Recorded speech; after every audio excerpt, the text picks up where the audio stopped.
اس کی قدرت، اس کا علم، اس کی حفاظت اور اس کی معیت خاصہ. پریشانی کی کوئی بات. مسکرا رہے ہیں، ہاتھ بھی بندھے ہیں، پاؤں بھی بندھے ہیں، منجنیق میں ڈال کے پھینکا ہے، جو ہی آگ میں گرے ہیں آگ ختم، کیونکہ اوپر سے حکم آ گیا تھا. قلنا یا نار کونی بردا وسلاما علی ابراہیم. عبارت کتنی خوبصورت ہے. بس ابراہیم کے لیے ٹھنڈی ہونا ہے. وہ جو رسیاں لگی تھیں ان کو بھی آگ لگی ہوئی تھی، پاؤں میں اور ہاتھ میں، ان کو آگ لگی، ابراہیم کو نہیں لگی علیہ الصلوۃ والسلام. جب رسیاں کھل گئی، ہاتھ بھی کھل گئے، باقی سب باپ بن گیا. اور باپ دیکھ رہا تھا ابراہیم علیہ الصلوۃ والسلام کو، کہتا نعم الرب ربک یا ابراہیم. وہ ابراہیم تیرا رب تو بہت بڑا نکلا، اس نے کچھ ہونے ہی نہیں دیا. لیکن یہ رستے بنے کن کے لیے تھے؟ اللہ پر ایمان رکھنے والوں. جو ہی وہ گزر گئے، فرعون اپنے لاؤ لشکر لے کے آئے. اللہ نے حکم دیا کہ معاملہ تو حل ہو گیا ہے، پانی تم چلو. پھر تو پانی نے چلنا شروع کر دیا. تو فرعون اپنی پوری لاؤ لشکر سمیت، اپنی ملت سمیت جو ہے وہ پانی کے حصے میں آیا. سارے ڈوب کے مر گئے، فرعون سمیت. لیکن اللہ نے کہا اليوم فاليوم ننجيك ببدنك لتكون لمن خلفك آية. فرعون تجھے میں نشان عبرت بناؤں گا. پانی کو حکم دیا، اس نے اچھال کے پھینکا. اور آج بھی لوگ دیکھ رہے ہیں کہ یہ پڑا ہوا ہے جو کہتا تھا انا ربکم الاعلی، میں ہوں بڑا رب. اعتماد اللہ پہ کیا. بندہ دوڑ کے آیا کہ تمہیں قتل کر دیں گے، موسیٰ دوڑ جاؤ، کہتے ان معی ربی سیہدین. یہ ہے ایمان. اور نہیں میرا رب میرے ساتھ ہے، وہ مجھے سیدھے راستے پہ رکھے گا، حفاظت کرے گا. اس کے مقابلے میں کسی دیندار سے پوچھیں کیا حرکت ہے، الحمدللہ. یہ ہے اعتماد رب پہ کہ وہ اللہ کسی کو ضائع نہیں کرتا. وہ میں نے پہلے بھی قصہ شیئر کیا تھا. ایک شخص آیا، انسان ہے نا، ہم بھی کمزور ہیں. وہ آ کے کہتا جی نقصان بڑا ہو گیا، دعا کر دیں. میں نے ویسے ہی پوچھنا چاہا کہ کیسے نقصان ہوا. کہتے جی 35 لاکھ روپے کا نقصان ہو گیا. اب یہ ایک بڑی اماؤنٹ ہے تو بندے کو پریشانی ہوتی ہے. تو دعا بھی کی یا اللہ اس کا نقصان پورا کر دے، تو اس کا بھلا فرما، اللہ تعالیٰ اس کے لیے آسانی فرما. میں نے ویسے ہی ذرائع تفنن پوچھ لیا کہ نقصان کیسے ہوا. کہتا جی پچھلے سال 1,85,00,000 پروفٹ آیا تھا، اس سال صرف 1.5 کروڑ. کائنات کے سرتاج محمد الرسول اللہ صلی اللہ علیہ وسلم کو ہادی و مرشد بنایا. جن شخصیات نے رسول اللہ صلی اللہ علیہ وآلہ وسلم کی صحبت، معیت اور رفاقت کو پسند کیا، اللہ ذوالجلال نے ان ہستیوں کو قیامت تک کے لیے نمونہ اور رول ماڈل قرار دیا. وہ ہستیاں جن کو اللہ ذوالجلال نے دنیا سے انوکھا اخلاص دیا تھا، منفرد تربیت ان کی اور ان مبارک ہستیوں کو اللہ ذوالجلال نے اپنے محبوب کا وزیر بنایا. رسول اللہ صلی اللہ علیہ وآلہ وسلم سے تربیت پانے والی ہستیاں صحابہ کرام رضی اللہ عنہم وارضاہم. اللہ یصطفی من الملائکۃ رسلا ومن الناس. یہ چناؤ، یہ انتخاب، یہ سلیکشن، یہ اصطفاء و اجتباء اللہ کی ہے کہ اس نے فرشتوں سے بھی چناؤ کیا اور انسانوں سے بھی چناؤ کیا. کھربوں کی تعداد میں فرشتے ہیں، یہ کوئی مبالغے کی بات نہیں، حدیث کے الفاظ ہیں. جس طرح زمین والوں کے لیے بیت اللہ ہے، اس طرح ساتویں آسمان میں البیت المعمور ہے، جس میں ہر روز 70,000 فرشتے رب کی عبادت کے لیے جاتے ہیں. اور جو ایک مرتبہ چلا جاتا ہے قیامت تک دوبارہ اس کی باری نہیں آئے گی. لیکن ان کھربوں فرشتوں میں اللہ ذوالجلال نے انتخاب کیا، چناؤ کیا جبریل امین علیہ الصلاۃ والسلام کا، میکائیل علیہ الصلاۃ والسلام کا، اسرافیل علیہ الصلاۃ والسلام کا. اور قرآن مجید میں ملک الموت اور حدیث میں ملک الموت اور خازن کے الفاظ بھی قرآن و سنت میں موجود ہیں. تو یہ سلیکشن اللہ کی طرف سے ہے. باقی فرشتوں کا کوئی نام بھی نہیں جانتا. ہاں لوگ اسرائیل کا نام لیتے ہیں، لیکن اللہ ذوالجلال کے پیغمبر نے ہم تک جو بات پہنچائی ہے کہ ملک الموت، موت کا فرشتہ انسان کے پاس آتا ہے تو وہی روح قبض کر کے بقیہ فرشتوں کے حوالے کرتا ہے۔ انسانوں میں سے اللہ ذوالجلال نے 1,24,000 ہستیوں کو منتخب کیا، اور ان میں سے 315 ایسی ہستیاں تھیں جن کو رسول بنایا۔ رسول اس کو کہتے ہیں جو سابقہ نبوت کے پہلو کو ہی آگے جاری کرتا ہے، اور باقی سب ہستیوں کو انبیاء علیہم الصلاۃ والسلام کا لقب دیا۔ ان انبیاء علیہم الصلاۃ والسلام کا ساتھ دینے والوں کو حدیث نے حواریون کا اور قرآن نے حواریون کا لقب دیا ہے۔ یہ ہے وہ جو جان چھڑکنے والے، اور آخری پیغمبر محمد الرسول اللہ صلی اللہ علیہ وآلہ وسلم کے امتیوں میں سے اللہ ذوالجلال نے انتخاب کیا تو آپ صلی اللہ علیہ وآلہ وسلم کے ساتھیوں کا اور صحابہ کرام کا انتخاب کیا۔ آج کے اس خطبے میں 3 باتیں میں آپ سے شیئر کرنے جا رہا ہوں۔ سب سے پہلی بات یہ ہے کہ دنیا میں آپ صلی اللہ علیہ وآلہ وسلم کے بعد چنیدہ ہستیاں کون ہیں۔ دوسری بات، ان کے چناؤ کی وجہ کیا ہے، اور تیسری بات، ان سے محبت کرنا ایمان کا حصہ کیوں ہے، اور ان سے آخر کیوں محبت کی جائے۔ چنیدہ ہستیاں صحابہ کرام رضی اللہ عنہم وارضاہم ہیں، اور ان کے چناؤ کی وجہ یہ ہے کہ اللہ ذوالجلال نے ان کو چناؤ کیا ہے۔ اللہ ذوالجلال نے انہیں منفرد ایمان سے نوازا ہے۔ قرآن مجید جو میری اور آپ کی رشد و ہدایت کے لیے اترا ہے، اس کو سب سے پہلے صحیح ترین انداز میں سنا، پڑھا، سمجھا، عمل کیا اور اس کو آگے پہنچایا تو انہی ہستیوں نے۔ اس لیے قرآن مجید میں اللہ ذوالجلال فرماتے ہیں الذین آتیناہم الکتاب یتلونہ حق تلاوتہ، وہ لوگ جن کو ہم نے کتاب عطا کی ہے وہ اس کی تلاوت کا، اس کی پیروی کا حق ادا کرتے ہیں۔ یہی لوگ اصل میں ایمان والے ہیں۔ وہ کون سے لوگ ہیں؟ قتادہ ابن دعامہ السدوسی بیان کرتے ہیں ہم اصحاب محمد صلی اللہ علیہ وسلم۔ اس آیت سے مراد رسول اللہ صلی اللہ علیہ وآلہ وسلم کے صحابہ ہیں۔ آمنوا بکتاب اللہ وعملوا بما فیہ، اس کتاب پر سب سے پہلے ایمان لانے والے یہی لوگ توحید، اللہ ذوالجلال کی ربوبیت اور اللہ ذوالجلال کی وحدانیت پر یہ راضی ہوئے، ان کے فیصلوں پر، تو اللہ ذوالجلال ان پر راضی ہوئے۔ آپ سورۃ التوبہ کو کھولیں گے، یہ سورۃ التوبہ ہے، آیت کا نمبر بھی 100 ہے۔ اللہ ذوالجلال نے تو جس آیت میں اعلان کیا اس کا اتفاق دیکھیے کہ نمبر بھی 100 ہے۔ جن کو اللہ ذوالجلال نے کامیابی دی ہے تو وہ بھی 100%، اور ساتھ ہی سورۃ توبہ میں آیت آئی ہے آج روئے زمین پر جو شخص ان ہستیوں کے بارے میں راضی نہیں جبکہ اللہ راضی ہے اور اعلان کر دیا ہے قرآن میں، اسے توبہ کرنی چاہیے اور اس سے بھی ان کے ایمان پر اور ان ہستیوں پر اور ان کے منہج پر راضی ہونا چاہیے۔ بلکہ آپ صلی اللہ علیہ وآلہ وسلم کو یہ خوشخبری سنائی گئی، صرف اللہ ذوالجلال راضی نہیں بلکہ وَكُلًّا وَعَدَ اللَّهُ الْحُسْنَى، اللہ نے تمام صحابہ سے جنت کا وعدہ کیا ہے، اور اللہ کے وعدے سچے ہیں۔ وَمَنْ أَصْدَقُ مِنَ اللَّهِ حَدِيثًا، بات میں اللہ سے بڑھ کے کون سچا ہو سکتا ہے۔ إِنَّهُ كَانَ وَعْدُهُ مَأْتِيًّا، اللہ کے وعدے تو پورے ہوئے ہیں۔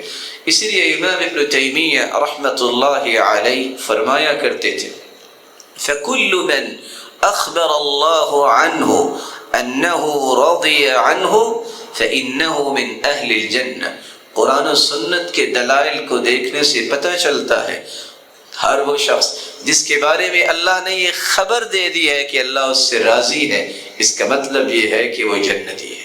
رسول اللہ صلی اللہ علیہ وآلہ وسلم کے صحابہ چنیدہ کیوں ہیں؟ یہ منتخب ہستیاں کیوں ہیں؟ کیونکہ ان کا تزکیہ اللہ نے بیان کیا ہے۔ صرف اللہ عز و جلال نے ہی ان کا تزکیہ نہیں کیا، خود رسول اللہ صلی اللہ علیہ وآلہ وسلم نے بھی یہ اعلان کیا، خیرکم قرنی ثم الذین یلونہم ثم الذین یلونہم۔ لوگوں، دنیا میں قیامت تک آنے والی انسانیت میں سب سے بہترین صحابہ ہیں، پھر تابعین ہیں، پھر تبع تابعین ہیں، اور ان کے بعد جو ان کے مشن کو لے کے آگے چلنے والے ہیں۔ رسول اللہ صلی اللہ علیہ وآلہ وسلم نے ہی تزکیہ بیان نہیں کیا، بلکہ سیدنا عبداللہ ابن مسعود رضی اللہ تعالی عنہ بیان کرتے ہیں، ان اللہ نظر فی قلوب العباد فوجد قلب محمد خیر قلوب العباد۔ اللہ عز و جلال نے جب کائنات کو پیدا کرنا تھا، سلسلہ صحیحہ کی روایت ہے، قیامت تک آنے والی انسانیت کی روحوں کو میدان عرفات میں بکھیر دیا۔ پہلے تو وعدہ لیا، الست بربکم، کیا میں تمہارا رب نہیں؟ قالوا بلا، سب نے بیک زبان کہا کہ ہاں آپ ہمارے رب ہیں۔ تو اللہ عز و جلال نے کائنات کے دلوں کو جھانکا تو سب سے خوبصورت دل پایا تو محمد مصطفیٰ صلی اللہ علیہ وسلم کا پایا، فاصطفاہ لنفسہ وابتعثہ برسالتہ۔ اللہ عز و جلال نے اس ہستی کا چناؤ کیا اور انہیں سرتاج رسل بنا دیا۔ ثم نظر فی قلوب العباد بعد قلب محمد صلی اللہ علیہ وسلم فوجد قلوب اصحابہ خیر قلوب العباد۔ پھر اللہ عز و جلال نے مخلوق کے دلوں کو دیکھا تو سب سے پیارے دل رسول اللہ صلی اللہ علیہ وسلم کے بعد صحابہ کرام کے دلوں کو پایا، فجعلهم وزراء لنبیہ یقاتلون علی دینہ۔ تو اللہ عز و جلال نے ان ہستیوں کو اپنے محبوب کا وزیر بنا دیا، جنہوں نے اللہ کے رسول کے دین کو ہم تک منتقل کرنے کے لیے اپنی زندگیاں کھپا دی۔ یہ وہ ہستیاں ہیں جن کے بارے میں رسول اللہ صلی اللہ علیہ وآلہ وسلم نے ہی تزکیہ پیش نہیں کیا، بلکہ آپ صلی اللہ علیہ وسلم نے خوشخبری سنائی کہ جب تک روئے زمین پر ایک بھی صحابی رہے گا اس وقت تک خیر اور بھلائی زمین پر رہے گی۔ لا تزالون بخیر۔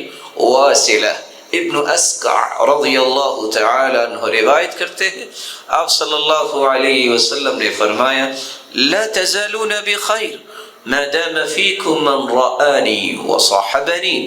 جب تک ایک بھی صحابی زندہ رہے گا، رضی اللہ تعالی عنہ فرمایا کرتے تھے، قل الحمد للہ، کہہ دیجئے ساری تعریفیں اللہ کے لیے ہے، وسلام علی عبادہ الذین اصطفیٰ، اور اللہ جلال کی طرف سے سلامتی ہے ان ہستیوں پر جن کو اللہ نے چن لیا۔ الذین اصطفیٰ، کن کو اللہ نے چنا ہے؟ ہم اصحاب محمد، یہ رسول اللہ صلی اللہ علیہ وسلم کے صحابہ ہیں۔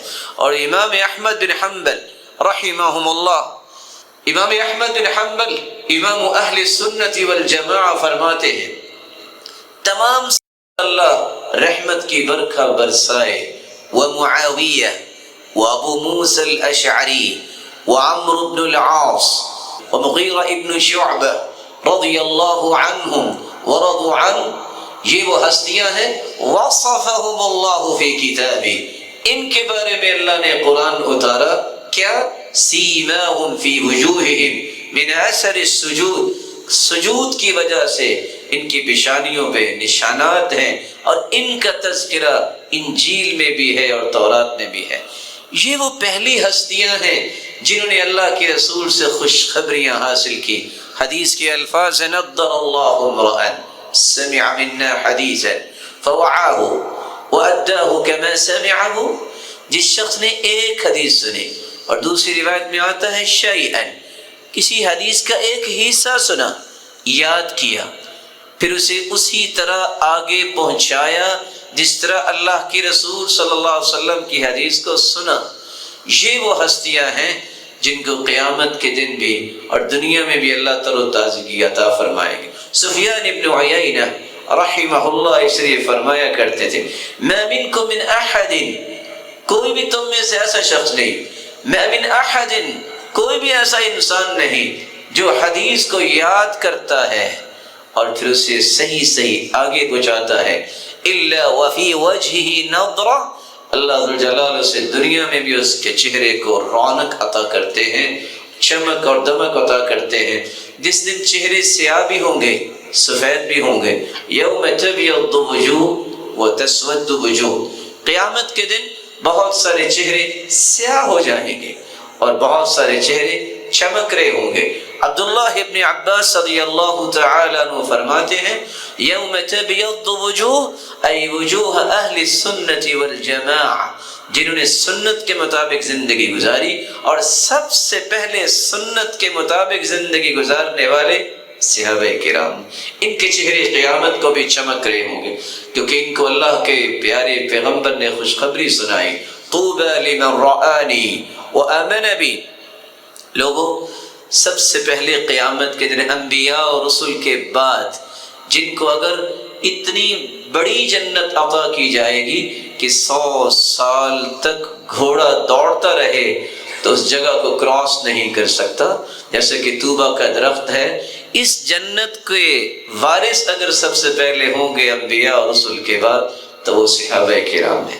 اس لیے اللہ کے رسول صلی اللہ علیہ وآلہ وسلم پر قرآن نازل ہوا، یہ ہے انسانیت کے لیے رول ماڈل۔ اور عبداللہ ابن مسعود رضی اللہ تعالی عنہ، عبداللہ ابن عمر رضی اللہ تعالی عنہ فرمایا کرتے تھے کسی نے اگر زندگی کو درست کرنا ہے تو صحابہ کرام کی زندگی جیسی اپنی زندگی بنائے۔ کیوں بلا؟ ہم خیر هذه الامہ، کیونکہ اس امت میں سب سے بہترین یہی لوگ تھے۔ ابرها قلوبا، اللہ نے ان جیسے دل کسی کو عطائے ہی نہیں، واعمقها علما، ان جیسا علم کسی کے نصیب میں ہوا ہی نہیں، واحسنها حالا، ان جیسی خوبصورت زندگی اللہ نے کسی کو عطا کی ہی نہیں۔ اور ساتھ فرمایا واقومهم هادیا، بالکل صراط مستقیم پر زیادہ حق پر گامزن ہونے والی منفرد اگر جماعت تھی تو وہ صحابہ کرام رضی اللہ عنہم وارضاہم کی جماعت تھی۔ تو پہلا نقطہ یہ تھا کہ چنیدہ ہستیاں کون ہیں؟ انبیاء اور رسول کے بعد صحابہ کرام ہیں۔ اور پھر ان کو اللہ نے چنا کیوں؟ جس کی 10 وجوہات آپ نے سنی ہیں کہ جن کو اللہ نے چن لیا ہے، کسی کو اس میں اختلاف کیوں ہے؟ جس شخص کو یہ چناؤ پسند نہیں، یاد رکھنا اللہ ذو الجلال کو اس کا ایمان کیسے پسند آئے گا۔ اب رسول اللہ صلی اللہ علیہ وآلہ وسلم کے صحابہ جو چنیدہ ہستیاں ہیں، ان کے ساتھ محبت کرنا میرا ایمان ہے۔ کیوں میرا ایمان ہے؟ کیونکہ رسول اللہ صلی اللہ علیہ وسلم کا فرمان ہے۔ جس شخص کو اللہ ذو الجلال نے کیا کمال عطا کیا تھا، جب یہ شخص سفر پہ نکلتا جہاد کے لیے اور علم سکھانے کے لیے، تو عبداللہ ابن المبارک رحمہ اللہ رحمۃ واسعہ صرف جہاد نہیں کرتے تھے، صرف علم نہیں سکھاتے تھے، انسانیت کو اللہ کے ساتھ جوڑنے کے وہ رویے پیش کرتے کہ آج انسانیت ششدر رہ جاتی ہے کہ کیسا انسان تھا۔ سب کو تیار کرتے حج کے لیے، جتنے لوگ تیار ہوتے مکہ سے بھی وہ خرچ دیتے عبداللہ ابن المبارک، مکہ سے بھی کہتے کیا خریدنا ہے، سب کچھ خرید کے دیتے، مدینہ سے بھی کیا کیا خریدنا ہے اپنے بچوں اور اپنے اہل و عیال، سب کچھ خرید کے دیتے، واپس آ کے دعوت کرتے اور کہتے یہ تھی آپ کی امانتیں جو آپ نے مجھے جمع کروائی، رہا وہ خرید و فروخت تو میری طرف سے آپ اپنے بچوں کو ہدیہ پیش کرتے۔ کس طرح امام عبداللہ ابن المبارک جا رہے ہیں، دیکھا کہ شاگرد موجود نہیں ہے، لوگوں نے کہا جیل میں ہے، قرض دینا تھا تو جیل ہو گئی، خود قرض ادا کیا، لیکن ساتھ یہ کہا میرا نام نہ لینا۔ وہ شخص آیا اور آ کے پوچھتا ہے کس نے قرض ادا کیا؟ کسی کو کچھ پتہ نہیں۔ استاد سے ملے، پوچھا بیٹا کہاں تھے؟ کہا جیل میں تھا۔ تو کیسے آئے؟ کہا کسی نے قرض ادا کر دیا۔ کہا اللہ کے سامنے سجدہ ریز ہو جائیے، اس کی تعریف کیجئے جس نے لوگوں کے دلوں میں آپ کی محبت ڈالی، اور اس کے لیے بھی دعا کر دیجئے۔ بعد میں پتہ چلا ان کے وفات کے بعد کہ یہ قرض دینے والے عبداللہ بن مبارک ہیں۔ بشر بن حارث اس لیے کہا کرتے تھے اوثق عملی فی قلبی حب اصحاب رسول اللہ، سب سے مضبوط ترین عمل میرا جو ہے میرے دل کا وہ یہ ہے کہ اس میں اللہ اور اس کے رسول کے بعد سب سے زیادہ محبت صحابہ کرام کی محبت۔ یہ کون ہے بشر بن حارث؟ جسٹس جج بیٹھا ہوا ہے، ایک عورت آتی ہے سوال کرتی ہے، کچھ پتہ نہیں ہے کون عورت ہے، کس طرح مومنہ عورت باپردہ آتی ہے سوال لے کر کہ میں ایک مجبور عورت ہوں۔ کیسی مجبوری ہے؟ سر پہ خامد نہیں ہے، اور میں اپنے بچوں کے لیے محنت کیسے کرتی ہوں، رات جو سرکار نے لائٹ کا بندوبست کیا ہوتا میں اس روشنی میں چرخہ چلاتی ہوں، تو کیا یہ لائٹ تو میری نہیں ہے؟ الحمدللہ علی احسانہ والشکر لہ علی توفیقہ وامتنانہ، اما بعد فاعوذ باللہ من الشیطان فانہ عدو للانسان۔ کائنات میں اللہ ذوالجلال نے انبیاء اور رسول کو چنیدہ ہستیاں بنایا ہے، ان کے بعد چنیدہ ہستیاں ہیں تو وہ صحابہ کرام۔ وہ کیسے چنیدہ بنے؟ کیونکہ وہ اللہ ذوالجلال کے پسندیدہ تھے۔ اللہ نے 10 آیات قرآن مجید میں ان کے بارے میں اتاری، رسول اللہ صلی اللہ علیہ وسلم نے 10 احادیث میں ان کا تزکیہ بیان کیا۔ ان سے محبت کا تقاضا کیا ہے؟ ان سے محبت کے بنیادی طور پہ 3 تقاضے مجھے اور آپ کو یاد رکھنے چاہیے۔ پہلا تقاضا یہ ہے کہ میرے اور آپ کے دل میں ان ہستیوں کے بارے میں اللہ اور اس کے رسول کے بعد کائنات میں سب سے زیادہ محبت ہونی چاہیے، اور جب بھی ان ہستیوں کا تذکرہ آئے تو میری زبان پر بھی یہ الفاظ آنے چاہیے جو قرآن نے بیان کیے ہیں، رضی اللہ عنہم ورضوا عنہ۔ جب میں لکھوں بھی تو پھر بھی را اور ضاد نہیں لکھنا چاہیے، بخل نہیں کیجیے، رضی اللہ عنہم ورضوا عنہ۔ دوسرا تقاضا یہ ہے کہ ان صحابہ کرام کی زندگیوں کو اپنی زندگی کے لیے نمونہ بنائیے۔ کیا نمونہ بنائیے؟ اطاعت کا جو پہلو صحابہ کو نصیب ہوا اس طرح اپنے اندر اطاعت پیدا کیجیے۔ بھلا کیسی ان کی اطاعت تھی؟ ایک شخص عبداللہ ابن رواحہ مسجد کے باہر آ رہے ہیں، اللہ کے رسول خطبہ دے رہے، آپ نے فرمایا اجلس، بیٹھ جاؤ۔ مسجد میں ایک شخص کھڑا تھا، عبداللہ ابن رواحہ مسجد کے باہر بیٹھ گئے۔ خطبہ ختم ہوا، پوچھا عبداللہ آپ مسجد کے باہر کیوں بیٹھے؟ کہا اللہ کے رسول آپ نے فرمایا اجلس، بیٹھ جاؤ، تو میں بیٹھ گیا۔ آپ نے فرمایا میں نے آپ کو تو نہیں کہا تھا؟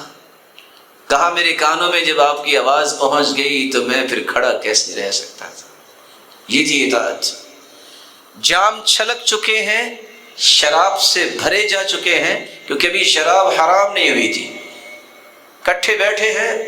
سیدنا انس بیان کرتے ہیں آواز آئی حرمت الخمر، لوگوں شراب حرام ہوگی، آیت نازل ہوگی انما الخمر والمیسر والانصاب والازلام رجس من عمل الشیطان۔